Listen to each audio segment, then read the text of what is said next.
천안 쌍용동에 자리한 한 초등학교는 학생들에게 등교할 때는 정문을, 하교할 때는 후문을 이용하도록 하고 있습니다.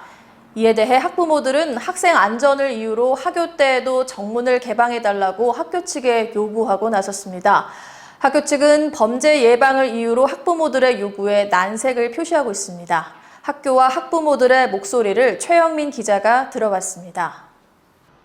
천안 쌍용동의 한 초등학교입니다. 이곳은 학교 방침으로 학생들의 등교 시에는 정문을 이용하고 하교 때는 후문을 이용하도록 하고 있습니다. 여기에는 교내를 무분별하게 드나드는 외부인들의 출입을 통제하고 학군 내 거주하고 있는 일부 성범죄 전과자들로부터 아이들을 보호하고자 하는 이유가 담겨 있습니다.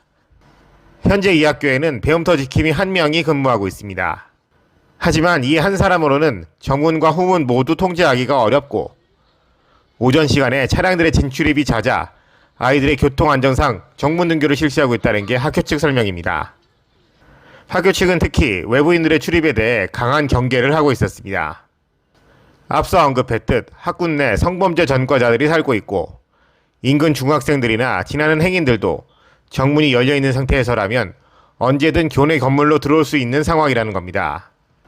이 학교 건물은 개교 때부터 특정 출입문으로 들어서면 어디든 다닐 수 있는 열린 구조라는 게 학교 측 설명입니다. 지금 상황으로서는 정문을 개방하지 못했을 것 같아요. 옛날에 처음에 이 학교가 개교할 당시에는 이게 굉장히 디자인이 우수한 학교로 이렇게 좀 알려져서 다른 다른 학교에서 저희 학교를 벤치마킹 하시려고 많이 방문도 해주시고 했던 그런 학교였는데 그때는 또 오픈 열린 교육이 또 이렇게 한번 이렇게 패러다임이 있던 시대라 네네. 모든 통로가 다 개방되어 있는 그런 시기가 한번 있었거든요. 예. 이렇게 교실로 들어오는 출입문이 한두 군데가 아니에요, 기자님. 여러 위험 요소들이 존재한다는 학교의 주장에 학부모들도 할 말은 있었습니다. 특히 하교 시간에 모든 학생들이 후문 쪽으로 몰리면 학교를 오가는 차량들과 동선이 겹쳐 위험 부담이 크다는 겁니다.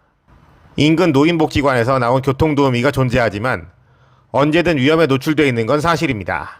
국민들이 인원을 추가해서 지속적인 모니터링을 하면서 관리를 하겠다라고 하는데 그것도 이제 제대로 이루어지지도 않고 이제 지킴이 한 분이 계세요. 네. 한 분이 계시고 그리고 이제 주위에 그 두 분은 어느 그 봉사단체에서 도와주시는 분이 계신데 그분들 같은 경우도 저쪽 위에 사거리에서 아이들 보지 않는 면에서 그쪽에서 교통단속을 하는 것도 아니고 약간 좀 불성실한 자세로 교통질서를 하고 계시거든요. 사실. 실제 제보자들이 제공한 영상을 보면 아이들이 차량과 동선이 겹치는 아찔한 상황이 벌어지는 걸 확인할 수 있었습니다. 학부모들의 민원이 증가하자 학교 측은 설문조사를 통해 학부모들의 의견을 듣고자 했습니다. 그 결과 90%에 육박하는 학부모들이 학교의 현 원칙에 찬성하고 있고 교직원들도 100% 찬성하는 걸로 조사됐습니다. 하지만 이를 놓고 반대측 학부모들은 편파적 조사라며 평가절하하고 나섰습니다. 답을 미리 정해놓고 하는 조사라고 느꼈다는 겁니다. 이렇듯 양측의 의견이 팽팽히 전개되자 지역사회에서도 문제를 해결하고자 나서고 있는 것으로 알려졌습니다. 이 학교가 소재한 동해 행정복지센터와 경찰 지구대 그리고 학교 측이 문제 해결을 위해 머리를 맞대기로 했다는 소식이 전해진 겁니다. 지역 공동체가 함께 나서는 문제로 확산된 상황에서 과연 이 잡음이 언제쯤 가라앉게 될지 주목되고 있습니다. 천안TV 최영민입니다.